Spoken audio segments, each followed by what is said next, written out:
I'm going to try and speak without a microphone. If I see anybody falling asleep in the back, I'll go up to the podium. That'll be punishment for not paying attention. But I'll try from down here if you don't mind.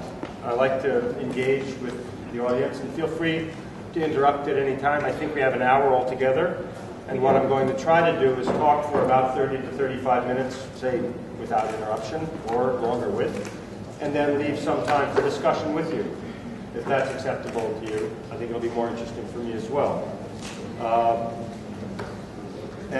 This is, I think, my 15th visit to Puerto Rico, probably my 10th or 11th this year, because we've been doing a project in Puerto Rico with a number of private sector and government sponsors, and working in collaboration with a lot of the entrepreneurship organizations, those organizations supporting entrepreneurship in Puerto Rico, to try and make an environment or an ecosystem that's more conducive to entrepreneurship. And hopefully I'll say a little bit more about that. But I don't want to dwell on the details of that project per se today. What I'd like to do, is this okay? Can you hear me? Can you hear me? If you can answer that question, that means you can hear me. So I'd like to start my presentation. I'm very aware of the fact that most, if not all of you, are affiliated or working or teaching at academic institutions in Puerto Rico, and I'm very cognizant of that, and that's for me an opportunity. And so I'm going to say a few things that I would not usually say in quite the same way. They'll sound a little bit more academic than usually I do. But I'll start with a few assertions, and as assertions, and I want to state that they're assertions, there's some evidence for those assertions, but they are assertions, and as such, they can be questioned, they can be challenged, and this is a good place to do it. Move a little bit closer. And the first assertion is that entrepreneurship is one of the primary root causes of economic and social development. There are actually some evidence that it's certainly one of the results of economic and social development, but I also think it's one of the causes, fundamental causes. There is some evidence that entrepreneurship of the kind that I'll be talking about today, it actually does create growth in economies, it actually does create jobs, it does create personal wealth, it does create wealth of nations or of jurisdictions because of the tax revenues that it generates. So there's some evidence for that, although it can be questioned. A second assertion I'd like to make is that entrepreneurship is a fundamental aspect or element of the human condition. It's fundamental in what it means to be a human being. No less so or no different from, say, art or dance or music or theater, which are present in one form or another in every society in the world. Entrepreneurship is present in one form or another, I think, in every society around the world. Now, that there's less evidence for, but I have a lot, that's what you call empirical evidence, but I have a lot of observational, anecdotal evidence for that. Every place that I've been, and I've been, you'll see all over, especially the places that say we don't have entrepreneurs in our society, they got them. And so like art and dance and music and theater, entrepreneurship is ubiquitous. Although it can manifest itself in a variety of ways that make it less visible. And it can also manifest itself in ways that are antisocial. Some of the so-called informal activities are very entrepreneurial, but because they avoid taxes, for example, we consider them to be antisocial. Not to mention things that are much more clearly problematic, such as crime, which can be extremely entrepreneurial. At one point, Pablo Escobar, the cocaine king, was nominated to be one of the top 10 most wealthy individuals in the world in his heyday, back in the late 1980s, early 1990s, before he was killed. We find it, a fourth assertion, I think it's more of an observation, is that we find it very difficult sometimes to define what entrepreneurship is. And in fact, academics, like ourselves, oftentimes argue or discuss what it is and what it isn't. And I'll give a particular view of it today because, well, first of all, even though we may may argue about the definition of it.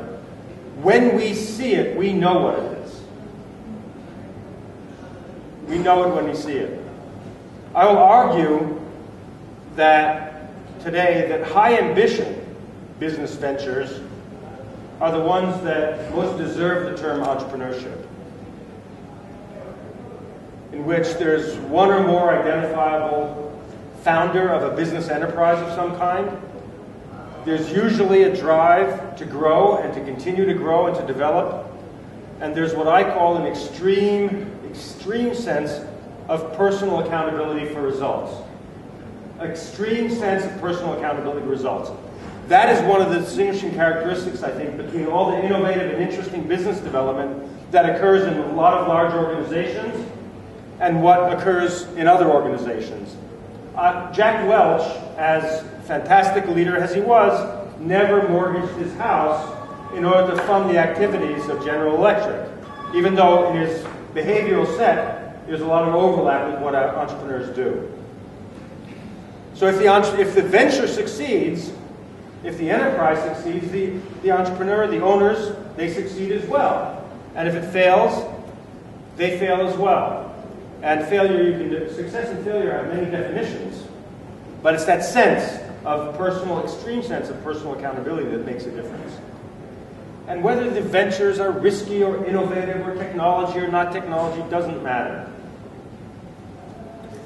A fifth assertion I'd like to make is that whereas as individuals all entrepreneurs are created equal, all entrepreneurship is not created equal in terms of its impact on the entrepreneurs and its impact on society.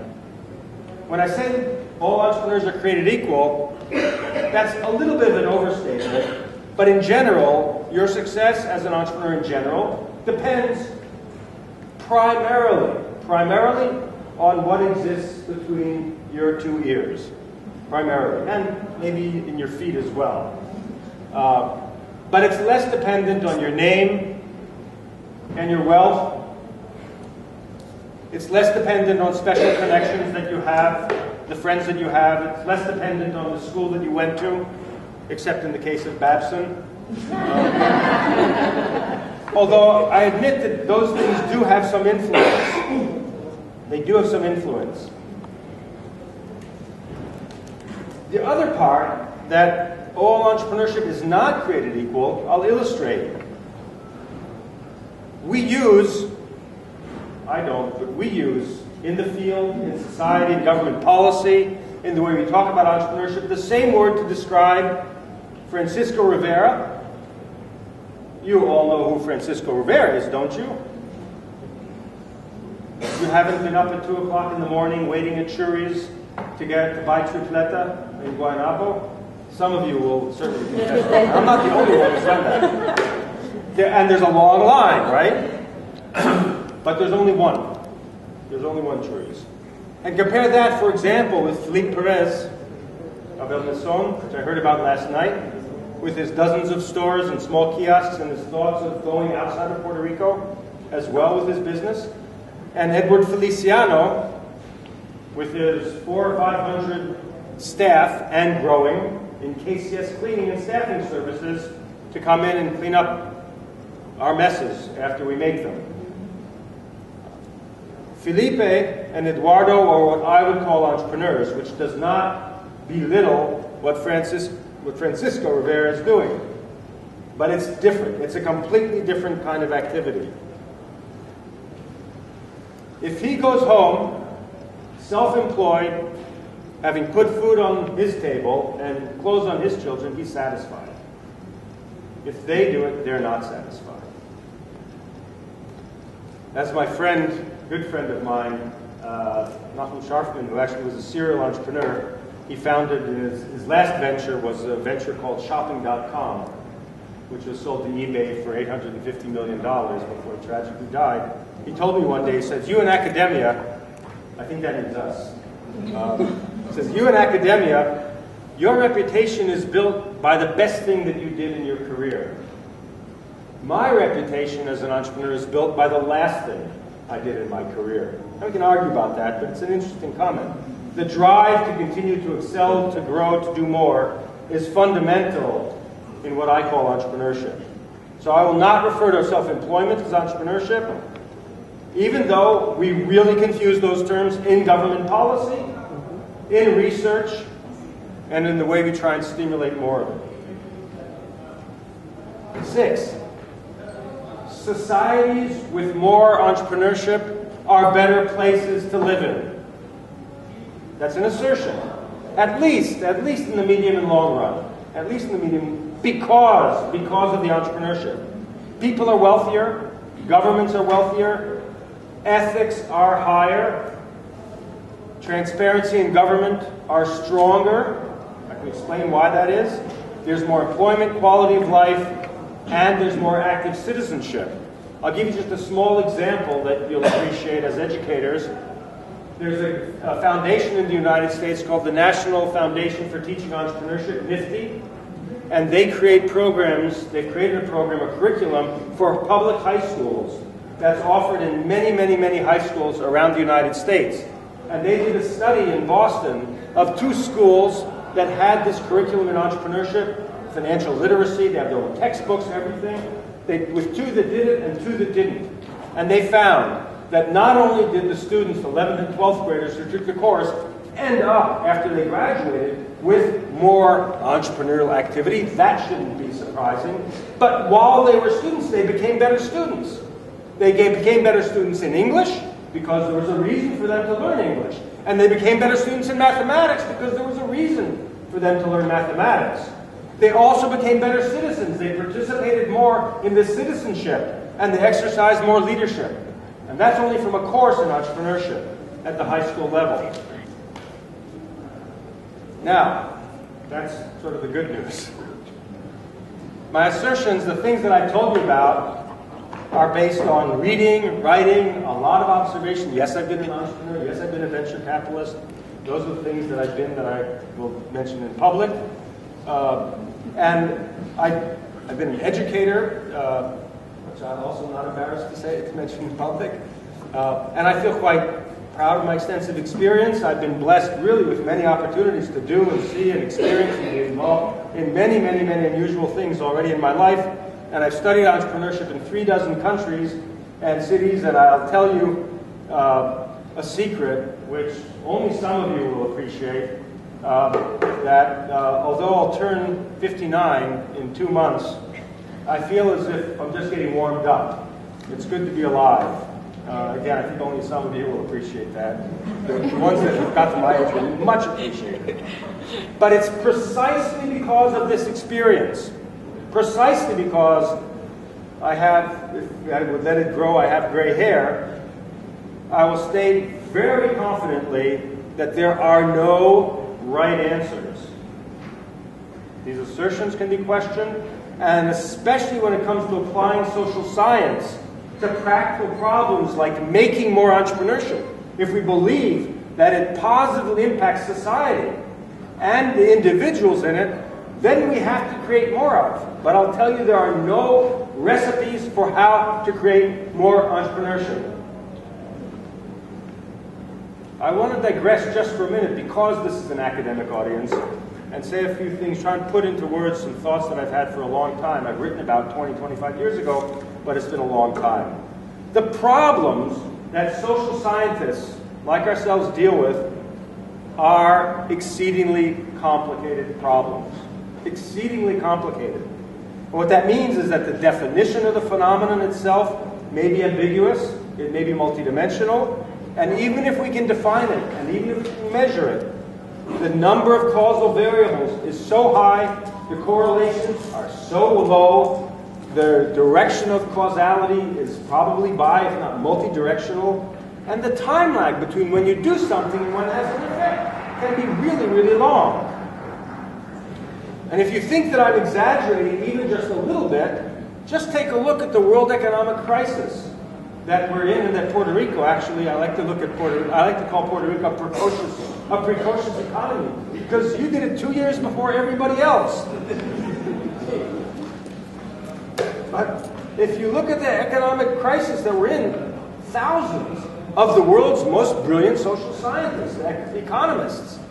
They've turned their energies and their brain power and their expertise and their discipline to returning the economy to normal in different countries and in the world, in different regions.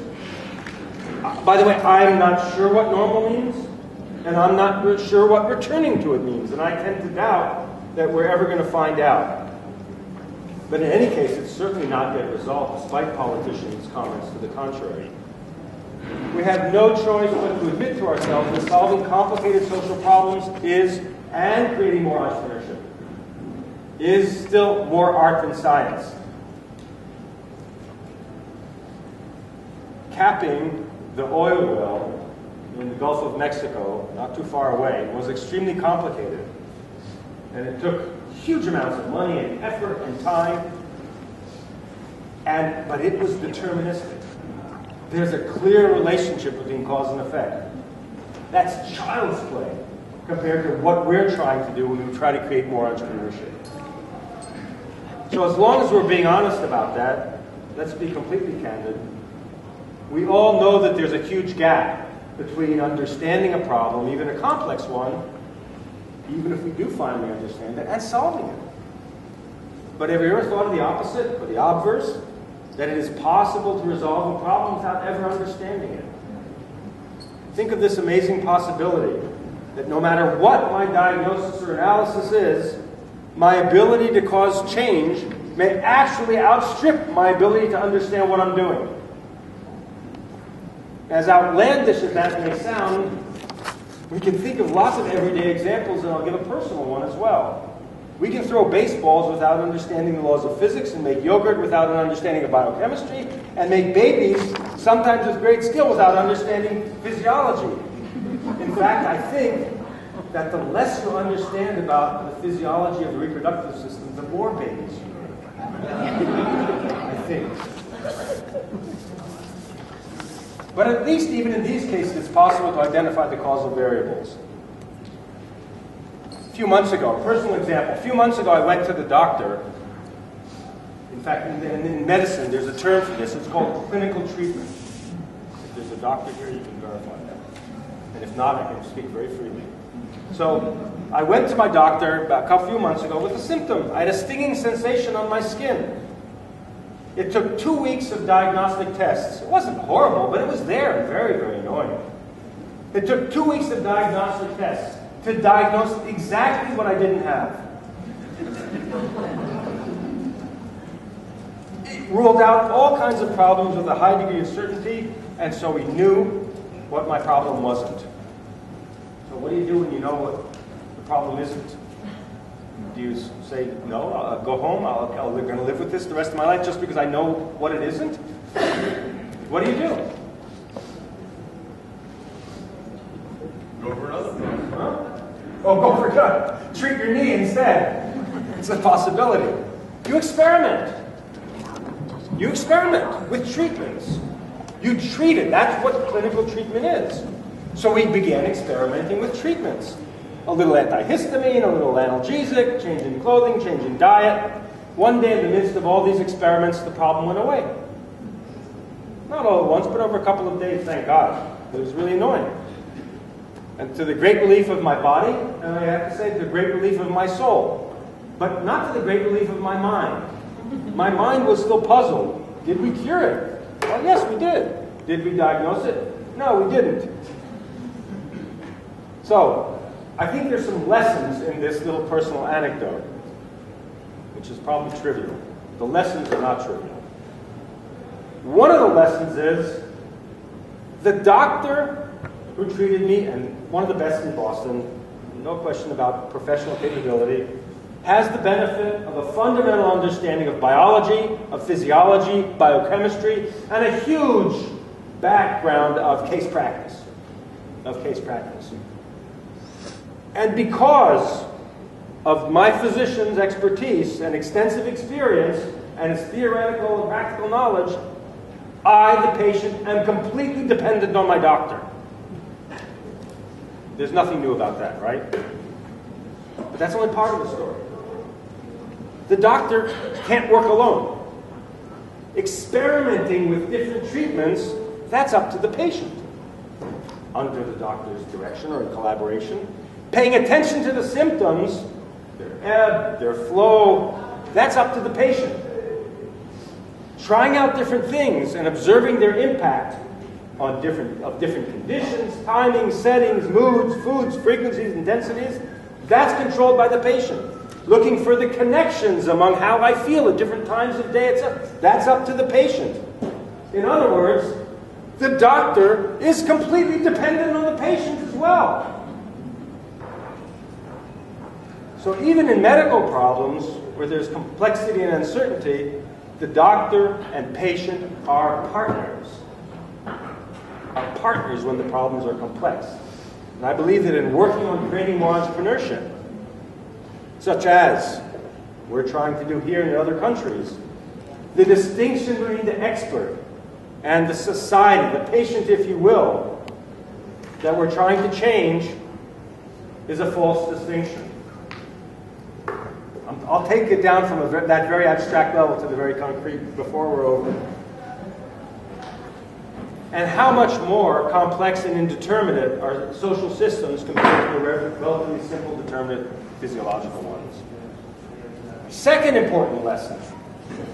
In complex social problems, such as increasing the level of entrepreneurship, there is no boundary. There is no boundary between diagnosis and treatment and between thought and action. The diagnostic process is ipso facto part of the treatment, and the treatment is ipso facto part of the diagnosis. They cannot be separated from each other. In fact, they are two sides of the same coin. Acting on the environment is an essential part of understanding it, and vice versa. Each is a necessary condition of the other, and each is an insufficient condition. So I'll leave it as homework to you as to where you think universities' strengths are in terms of diagnostics and action. I think the bias is that we adopt implicitly in a lot of what we teach in the social sciences that first you have to understand something, and when you understand it, you can go about and solve it. And I don't know how that's possible.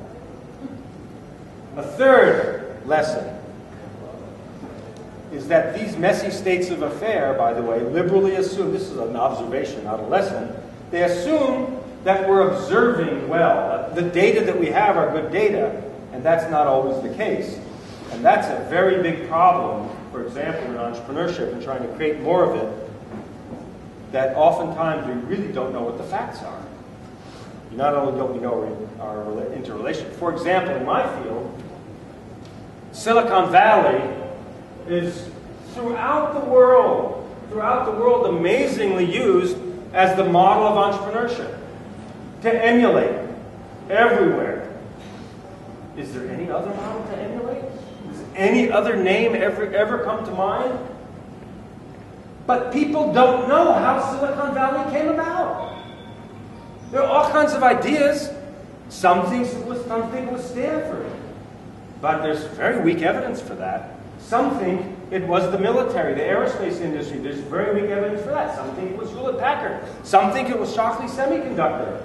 A recent historian that I read went back to the late 1800s and argued that it actually all started with a company called Federal Telegraph Company, which helped the U.S. Navy create communication amongst its ships and had lots of breakthrough technology and did business as well. And similarly in Israel, where I've lived for 22 years and was part of the entrepreneurial revolution, people start the clock in the 1990s. When certain things happened, immigration, 20% increase over 5 years of the population, boom, because of immigration. That must have been the cause. Oh, the government set up a venture capital fund in 1992. Boom, that must have been the cause, etc., etc., etc. Then I looked back and I said, wait, in 1989, I gave a keynote address in Berlin at the European Venture Capital Association, 1989, on the history of technology entrepreneurship in Israel, in 1989. So getting the facts right is also a problem. Okay, that's my detour. I don't know if that makes a lot of sense to you.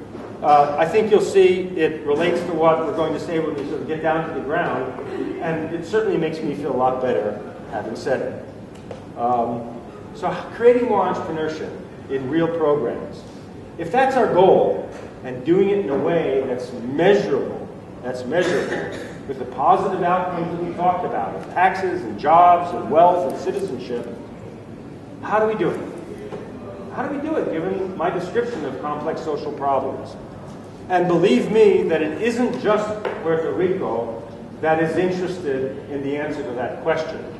It is many places around the world. Since I created the Babson Entrepreneurship Ecosystem Project, we've been approached and worked with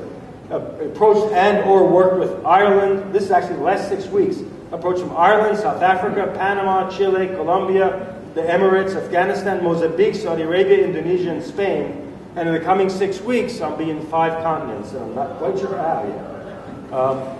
So what is the single most important thing? What are the important things, I should say, and I'll give a few of them, that society's leaders can do? And I consider the people in the room part of society's leaders. You know, it's very complicated to talk about a region and say what a region should do. What should Puerto Rico do? What should France do? What should Spain do? I was part of a group, a think tank, that was, what should Spain do to be more innovative? And I said, first of all, let's stop talking about Spain. It's not the right unit of analysis. And who are the leaders anyway? Spain's not an actor. Can you call up Spain and say, Spain, I want to talk to Spain? Can you call up Puerto Rico and say, I want to talk to Puerto Rico? It's really a combination of stakeholders that are the society and influence the society. So the first thing, as you probably could guess from what I said earlier about Silicon Valley, is to stop emulating Silicon Valley. There are 79. There's a website called Siliconia. There are 79 Siliconias out there. By the way, when Terman, the provost of Stanford, who was widely credited by a lot of people for supporting Hewlett-Packard, which got when he was retired, and he was invited by Oregon and 6 or 7 other states and cities around the United States to do the same thing there, every single effort failed. Everyone. So, when I tell people that, by the way, stop emulating Silicon Valley, usually they go through several reactions here. Oh, phew, what a relief. And then they get anxiety. They say, well, if not Silicon Valley, who are we supposed to be? There's an answer to that question. The short answer is you should be more of you. And I'll say what I mean by that. But the problem with Silicon Valley is, A, it raises level of aspiration tremendously. Tremendously. Secondly, it misassesses the set of principles for getting there. And I think thirdly, and most importantly, is that by trying to do something that somebody else has done, I think the natural talents and innovative abilities within the region, within the society itself, atrophy. Because entrepreneurship has evolved in societies as a response to specific sets of problems in specific sets of situations. So step number 2 is focus the geography. Focus on a specific, narrow place. As it turns out, that entrepreneurship is an extremely local activity. You tell me if I'm wrong. I've been traveling Puerto Rico and talking to people, hundreds, literally, entrepreneurs. I keep hearing, and I've observed this with my own eyes, that whereas on the one hand, in Puerto Rico, people complain, sorry if I put it so bluntly, but this is what I hear, that we're not entrepreneurial, we don't want to take risks, we're trained to be salaried employees and managers in big companies and multinationals, and otherwise we leave, and so on. And then all of a sudden you discover in Mayagüez, there's a whole bunch of entrepreneurs hanging out in Mayagüez.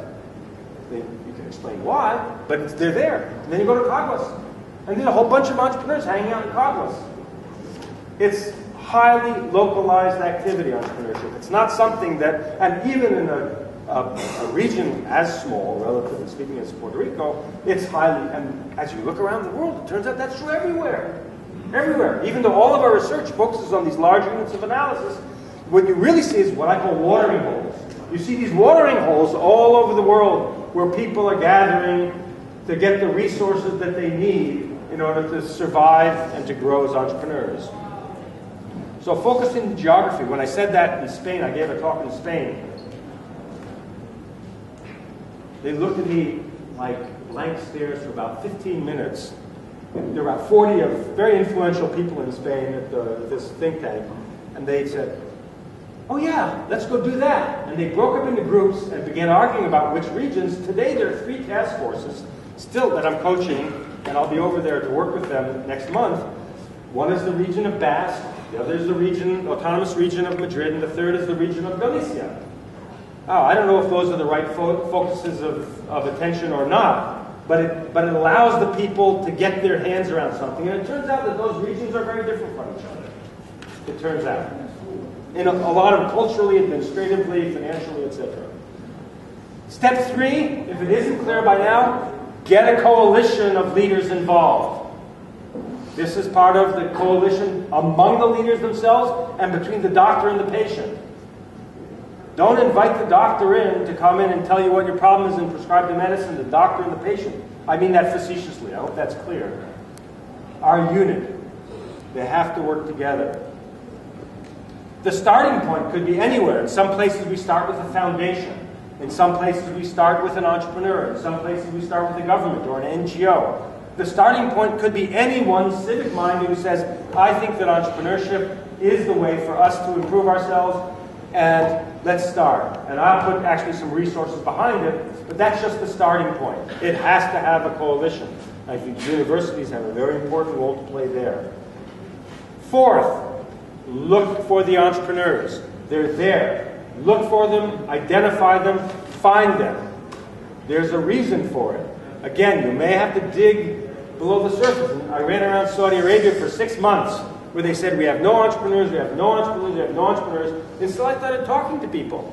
And it turned out they had lots of entrepreneurs. They're just doing it differently, very quietly. One of my favorites is a guy named Abdullah Al-Munif, who today owns a chain of the highest-end chocolate stores in the high streets of the 3 major cities of Saudi Arabia. I don't know if you've been to that part of the world, but confectionery is a really big thing. People eat a lot of sweets there. And he has this hole called Anush.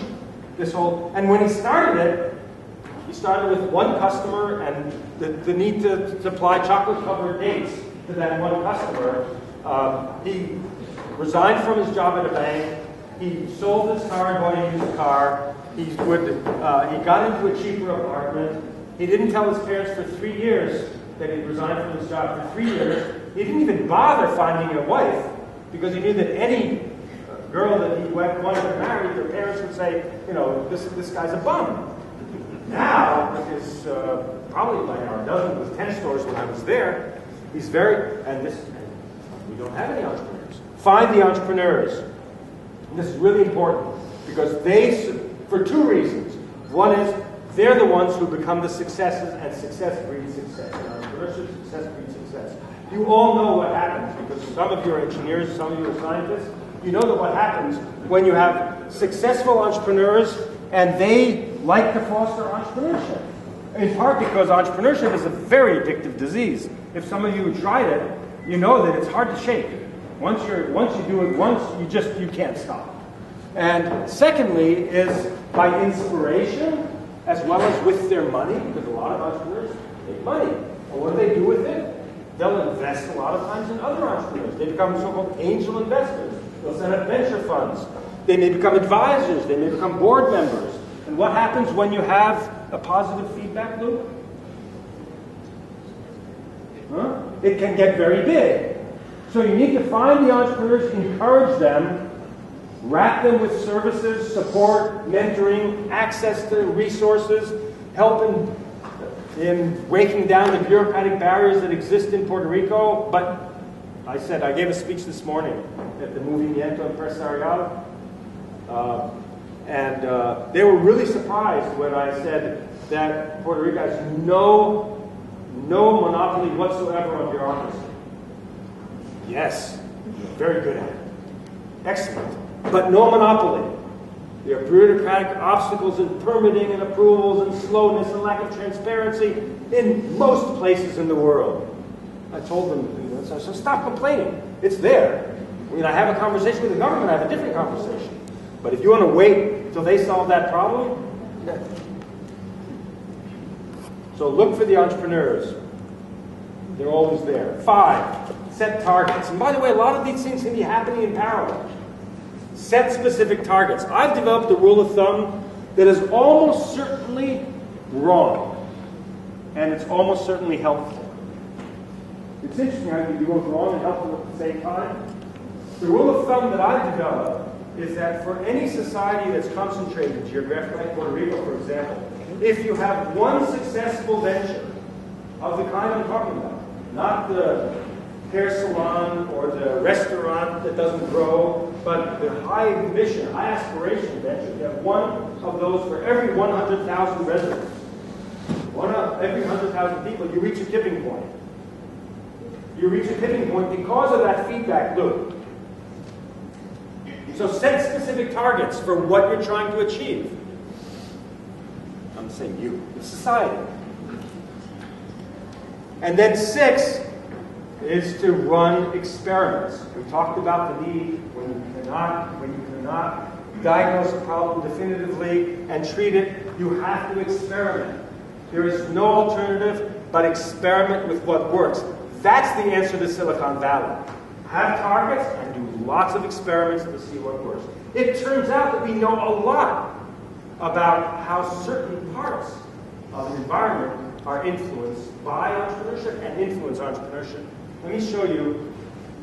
Can I get this?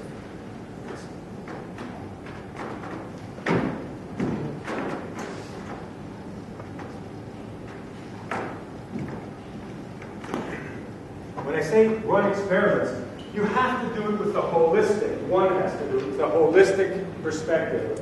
I don't know if you can see that. I'm coming back to also sleeping. But, okay, you can't see it very well. But this is my very simple, believe me, I have another much more complicated chart of the same thing. But what this is a depiction of all the elements in an environment that are conducive or can be conducive to entrepreneurship. And in order to have sustainable entrepreneurship, you have to have almost all of them. And they include, just in case you can't see, leadership, government, a culture that's conducive to entrepreneurship, success stories, human capital, financial capital, entrepreneurship organizations such as Google Y Con, education, that shouldn't surprise you, infrastructure, what we call economic clusters, networks, diaspora networks, networks of people that span markets, support services that support entrepreneurship, lawyers, accountants, consultants, etc., and customers, early customers, not to be taken for granted. If all those exist, you will have sustainable entrepreneurship. That doesn't mean they all have to exist at once. Entrepreneurship can happen in the absence of almost all of these. But to make it sustainable, all of these have to exist. What's interesting, by the way, about this little picture is that there are no arrows. There are no theories about what causes what. Because what we want is the dependent variable entrepreneurship. That's the outcome we're looking for. Turns out it's also a cause. You cannot distinguish cause and effect in any system in which these variables are interacting with each other. In fact, if you deal with any one of these in a piecemeal fashion, you can get what I call adverse consequences. And I was told the story here, you can correct me if I'm wrong, and there are people, and I hope I'm not offending any sensitivities, but I was told that the University of Puerto Rico at West is the best export business in Puerto Rico. Because it trains students really, really well. And because of the lack of opportunity, they're snapped up elsewhere. Maybe I've overstated, that's what I've heard. That's what I've heard. So if you deal with just, and I'm not saying it's better not to have the education, but if you want that education to be leveraged into changing the society fundamentally, other elements of the ecosystem have to exist. There has to be opportunity, to put it in a nutshell. If you have capital without education, the capital won't be effective and eventually will fly away, will flow away. So you have to run lots of experiments. Fortunately, we know a lot. We know a lot about how to structure financial capital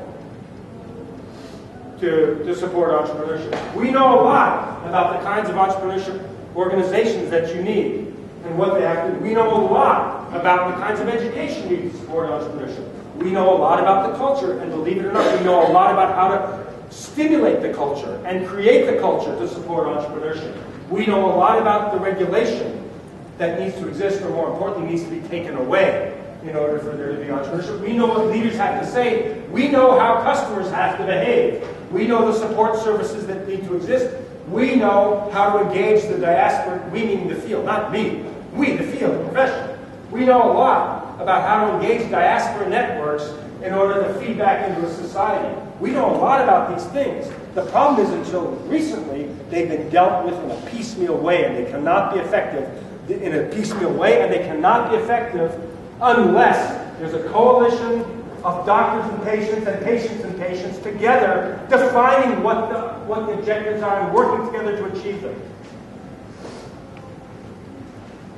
And then, of course, doing the experiments. You have lots of experiments going. You have to learn, scale, repeat. Learn, scale, repeat. Learn, scale, repeat. And along the way, celebrate successes and avoid some mistakes. I won't go into what those mistakes are. Now, universities. I made a big mistake. Speaking of mistakes, I made a big mistake.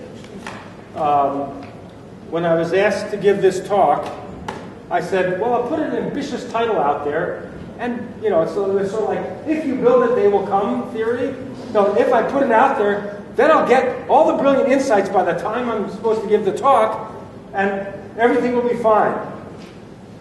And the problem is that I don't think I have any brilliant insights about what universities should do. Because you're already doing it, a lot of you. And the things that I have, and by the way, my observation is that there's been a lot of change in Puerto Rico, not enough in the educational institutions supporting entrepreneurship. There's been a lot of change. The trend line is very, very strong and very positive, even though the amplitude is still fairly low. So there are some, I would say obvious, to me they're obvious, although I had an 11th grade history teacher. The only thing I remember about 11th grade history was when the teacher called me in after class and said to me, Dan, do you know that nothing is obvious? And that's the only thing I remember, and the only thing that I can figure out is why he told me that. I was probably mouthing off in class saying, oh, that's obvious, oh, that's obvious, oh, that's obvious. And it stuck with me. It's true that nothing really is obvious. It may seem obvious to us, but if you have to say it may not be obvious, it may not be literally obvious. So there are some things that, despite my teacher, I would consider obvious.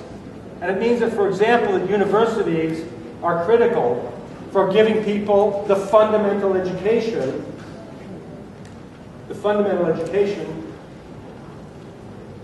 that they need in order to have a society that achieves and advances.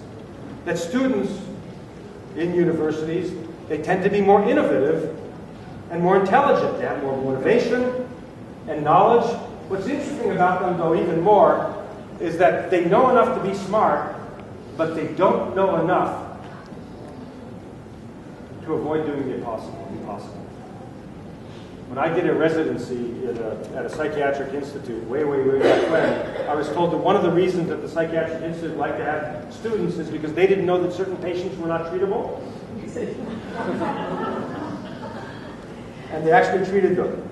And so by obvious, that's one. By obvious, I mean that in universities, there's technology and science that are patentable. And the universities are centers of knowledge creation. Even though we know that in Puerto Rico, the whole patenting situation is very problematic, I think there's a process of trying to change that, maybe already changed. And also, all around the world, I have to tell you this, all around the world, with the exceptions that I can count on one hand and probably have 2 fingers left over, the technology transfer offices in universities, not just here, everywhere, are a failure. And if I can do anything in terms of helping you avoid mistakes, don't think that it's a panacea to set up an office, once you do have intellectual property, to set up an office to sell it will solve any problems. It won't. It most likely will fail completely, and I can explain later why. Look at that very carefully before you do it. By obvious, I mean that universities can and should and do teach students the discipline of entrepreneurship, whether it's entrepreneurial finance or entrepreneurial marketing. And in fact, there are certain things certain content areas that are specific to entrepreneurship that can be taught. I get asked a lot of times, can you really teach entrepreneurship? I say, okay, well, can you teach medicine? Or can you teach people how to dance? Well, to the same extent, you can teach entrepreneurship just as you can teach any other profession or highly skilled activity. By obvious, I mean that professors do, as they should be, involve themselves in startups. Many countries around the world, professors get leaves of absence to go and become members of startups, and then they can come back. Not only is that considered not a lesser activity, it's considered to be a legitimate activity. And many do. They can become board members, they can become consultants, they can become owners of technology, etc., etc. By obvious, I mean that universities are frequently called in to help work on social problems, complex social problems in their communities. And these are incredible opportunities, and many of you are doing those as well. By obvious, I mean it's important and helpful to have a place for students who have ideas and want to explore them and get information, and talk to other students who want to create new ventures. Have a place for them to do that. I'm amazed, you can call it an incubator, an innovation center, and all kinds of other things. But I'm impressed with the fact that just having a room with electricity and maybe a television and a few other things that students can come and talk to each other and maybe call on the telephone, although that's not necessary today either, can be a very helpful thing. So I do not think that education is at the hub of the entrepreneurial revolution. But I also know that it's not on the periphery either. Education, the higher education that we're talking about, is absolutely an essential part. Now, it's difficult for me because my father was a scientist and then became a professor, and my mother was a career school teacher, and I've been, so it's hard for me not to put education right in the center, but I don't think it is. But I have been watching societies around the world, reading as much as I can, and in fact I've looked at dozens of the experiments that have happened naturally around the world. And when I see entrepreneurship taking place, whether it's in, for example, in Iceland, or New Zealand, or Chile, or Israel, it's almost inevitably the function of two general things. One is, it's the function of human capital. In fact, Ireland at some point made education free for everybody. 15 years later, a boom in entrepreneurship. So that's one it's a function of. And second, it's a function of adversity. And although it's overly simplistic to say this, adversity and human capital tend to be a pretty good predictor of whether a society will eventually become entrepreneurial. And in that respect, adversity and capital, I think Puerto Rico is blessed with both. I think one of the big problems is that 20 years ago, 25, 30 years ago, a number of economic policies were instituted that took a lot of the adversity away and did not take advantage, did not exploit windows of opportunity to translate that munificence into skill. That window is gone, and I think now the adversity is here. So in that sense, maybe you're lucky. So, but human capital is unquestionably very, very high quality. So those are the comments I have to make. If there's time, I'm happy to engage in a little bit of Q&A. It's amazing how patient you've been. Or you can all sleep with your eyes closed, which is a skill that I haven't yet learned. But I'd love to hear some comments or questions. I think your last statement is a very powerful message. And I think that's what more people really need to understand. Can you hear in the back? Can you hear? So can you say just a little bit more? I just said that your last statement is a very powerful message. And it is the appropriate one for Puerto Rico, and I hope everybody clearly understands. Which part of the message? Well, the adversity and the education. I think I agree with you. Both things are present here. And the explanation you gave for the adversity is the correct one. And if you understand that very clearly, we are living, and I think there has been a turnaround in this society. There has been a turnaround at universities. 20 years ago, most everybody were not paying attention to entrepreneurship, and today, most everybody is.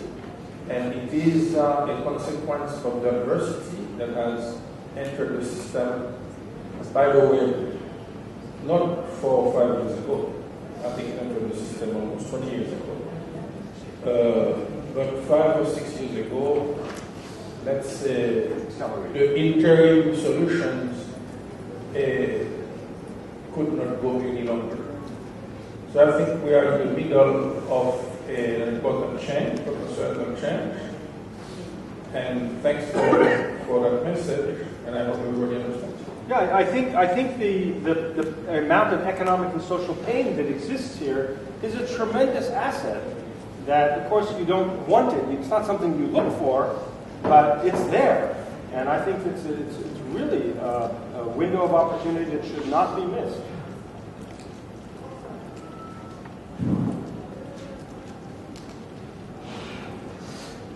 No? Any other comments?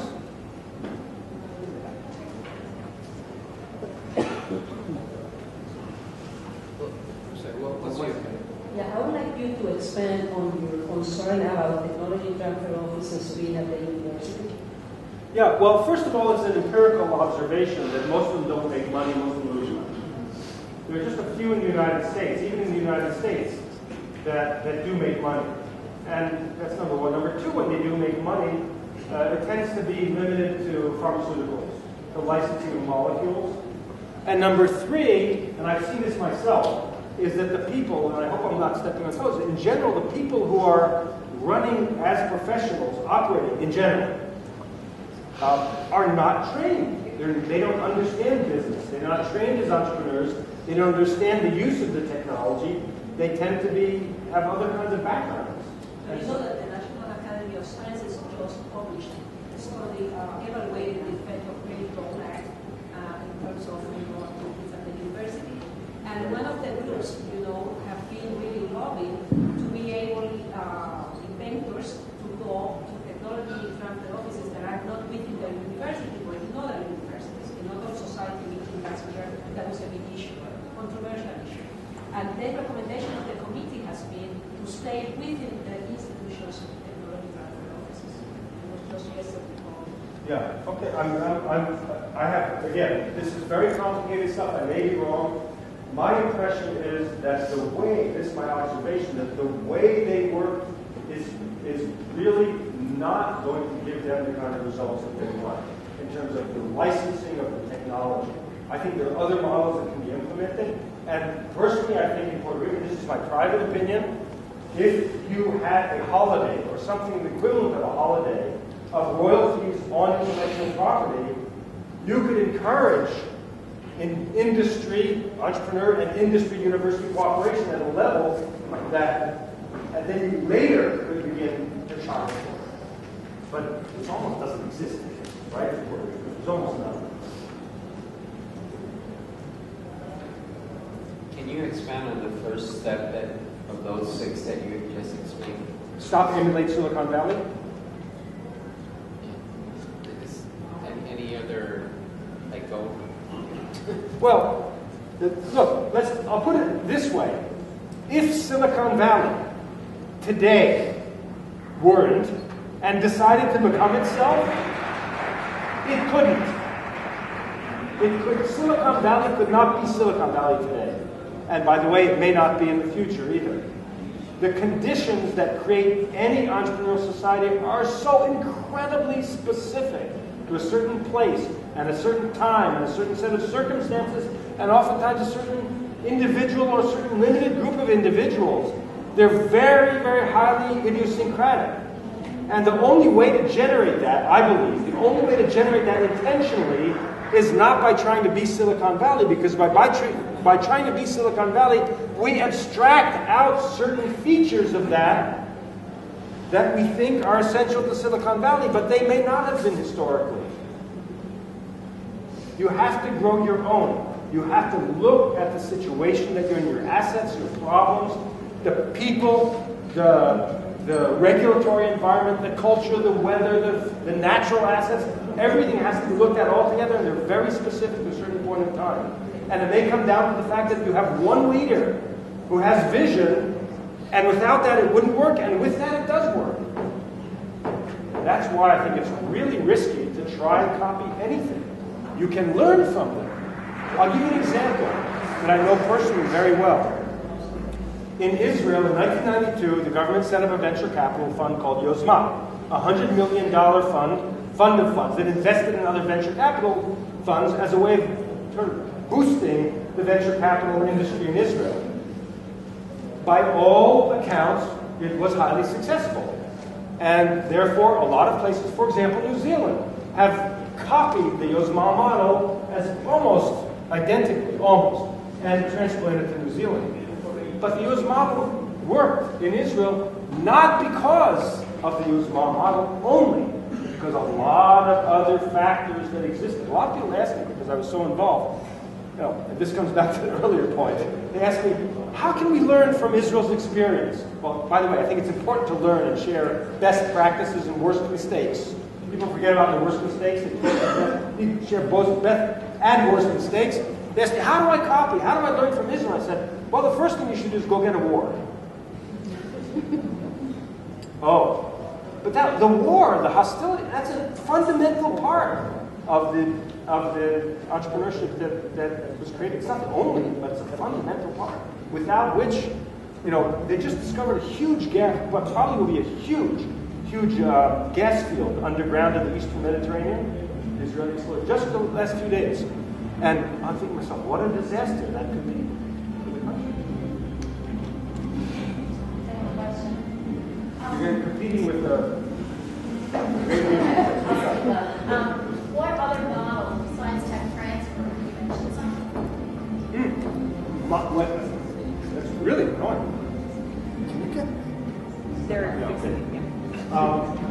When you say model for whom and for what? Universities. Well, I don't know if it's a model, because I don't know how structured it is here. But for example, do many professors go out and start companies? No. Not very many. Are there any that have gone ever? Any? Very few. Very few means maybe zero. Yeah. And my understanding is there's attempts in the government to try and change that. I don't know if it's been successful yet, but that's something that if professors got involved, because they're with the book, they know the brilliant students, they have the brilliant ideas, they can get and make. You don't have to leave. They can support. They can spend a day a week. They can do lots of things. In the business world, many professors become consultants. Right. That's business. Right. But typically they become consultants, my guess is with larger companies that pay. They can pay cash. Well, Yeah.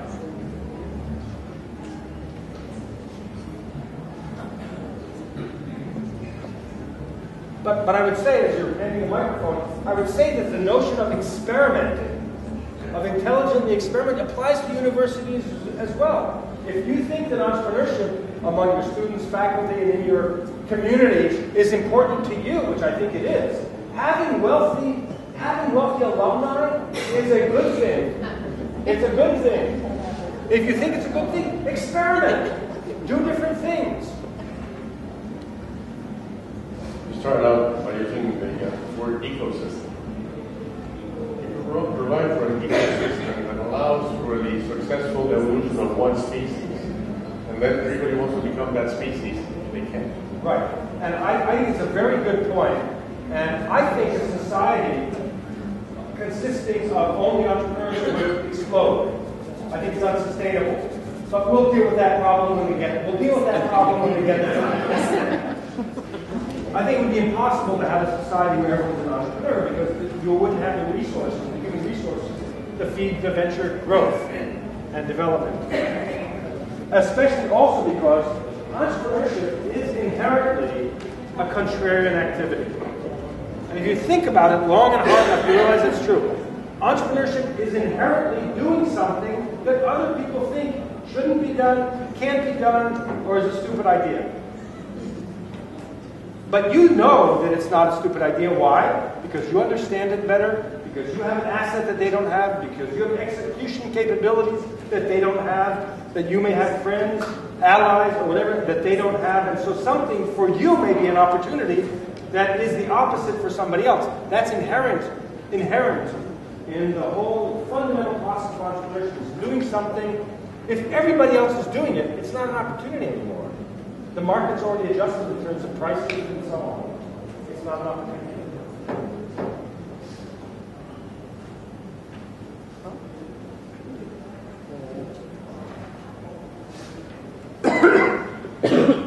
Thank you. You mentioned earlier that Puerto Rico is on the right trend, but our entrepreneurship is too weak. We don't have enough amplitude.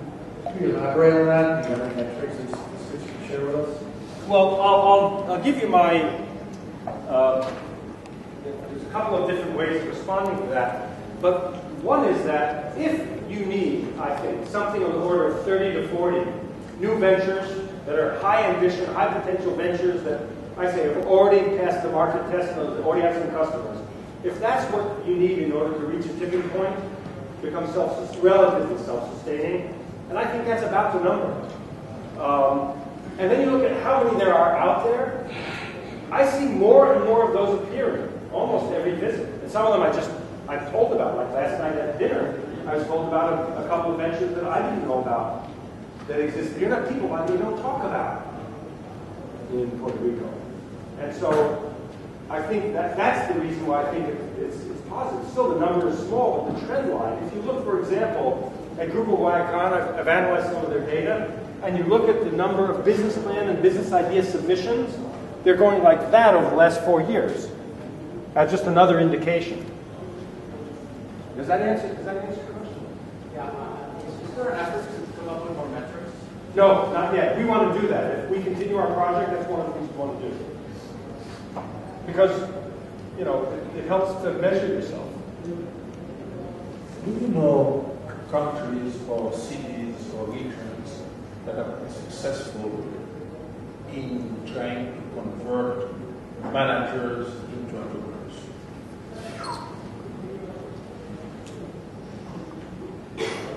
I don't know if anybody has ever framed the problem in that way, to my knowledge. I ask that question because this opportunity exists here.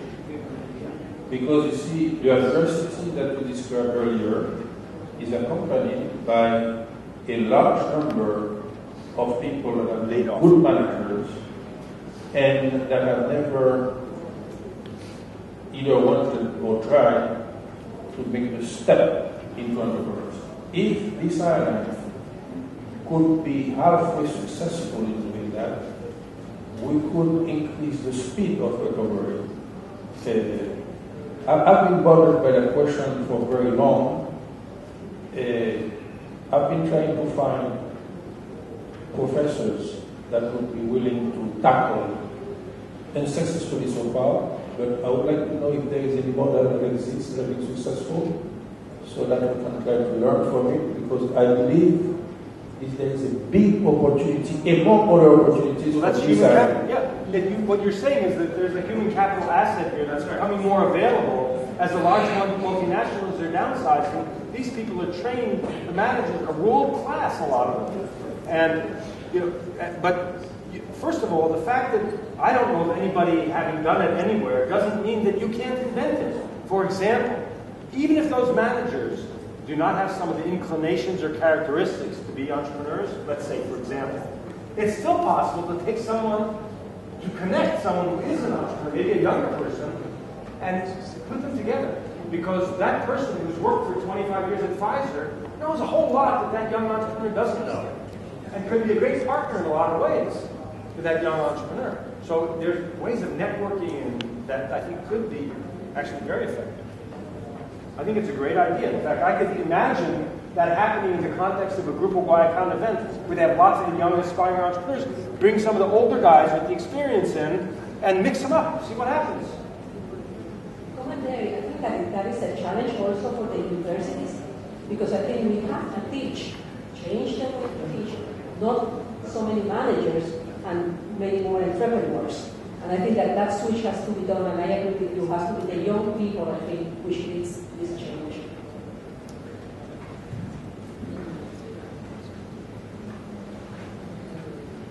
Dan, could you comment on the intervention projects that Babson has around the world so we can know what institutions are doing? Well, first of all, I put down on a piece of paper. This is very promotional. One of the things that I tell people, my students and everybody I know, is that the most important skill that an entrepreneur should have is selling. Selling, whether you're selling your company, you're selling to employees, to suppliers, to banks, to anybody. And so here I'm selling. I'm giving you a sale. This is a sales promotion piece. But it also describes our approach. We've just been going a year. And so a lot of it still is experimentation. We have the project in Puerto Rico. We have a project in the city in Colombia. We have 3 projects starting up in Spain, three regions starting up in Spain. I'm going next month. Globe-trotting, hopefully to start a few projects in 3 more cities, 1 in Africa and 2 in South America. And we're on a roll. We'll just keep doing it. And you're teaching people about what's an entrepreneurship ecosystem? It's teaching only in the broadest sense of education. It's trying to create an environment using the same principles that we talked about, create an environment that is significantly more conducive to entrepreneurship than exists today. And it's doing by using the resources that are available and also providing information about what's worked and hasn't worked around the world. And saying, let's experiment. And a lot of it is really giving people the confidence to experiment. To say, you know what, you don't know, but nobody knows. Let's go out and figure it out. Let's figure it out. Because the alternative, the only thing that's unacceptable is to do nothing. That's completely unacceptable. Whether it's with us or by yourself or with anybody else, it's unacceptable not to do anything. We get the microphone. This will be the last comment because my voice is running out. Going back to what you mentioned before about the good opportunity we have in Puerto Rico between adversity and capital, I would dare to suggest maybe our biggest challenge is the ability to execute. Also, and what should we be doing at universities to assist our students in getting the skills needed to be able to execute? When you say execution, do you mean business execution or? Yeah, from the idea, there is not a lack of ideas. From the idea to execution. So this I think gets back to the fabric of, and perhaps there's probably a word for this that's escaping me, but to the fundamental implicit ideology of how universities think and work. And universities don't think, the people think. But, and it goes back to the question that I raised earlier, whether universities, in dealing with complex social phenomena, admit to themselves that there is no distinction between acting and thinking, or between analysis and treatment. And if I think we're intellectually honest, then I think that part of the education has to be education that is inherently, has action built into it. I'll give you an example from Babson. We have, I think it may be unique in the world, we have an undergraduate required course called the Fundamentals of Management Information, I think is what it's called. And every freshman student is assigned to a team, and the team is given $3,000. And over the course of the year, they have to create a venture, a business. They have to create a product, a service, whatever it is. They have to sell it, try to sell something, and then what they do is they donate the proceeds afterwards. And there's a legal, way of doing this. I'm not sure exactly what it is. And as I've heard, only one of the teams has ever not made any money. And it's put back a few $100,000s back into the community. The point is, it's all execution. And you can't, I like to tell people, I like to dance. You can't learn how to dance by sitting in a classroom. You have to get out there and practice dancing. It's painful, it's difficult, etc., but you have to do it. So I think that action learning has to be built into the environment, the educational environment. If it isn't, and that will give people a lot of execution skills. Well, thank you very much.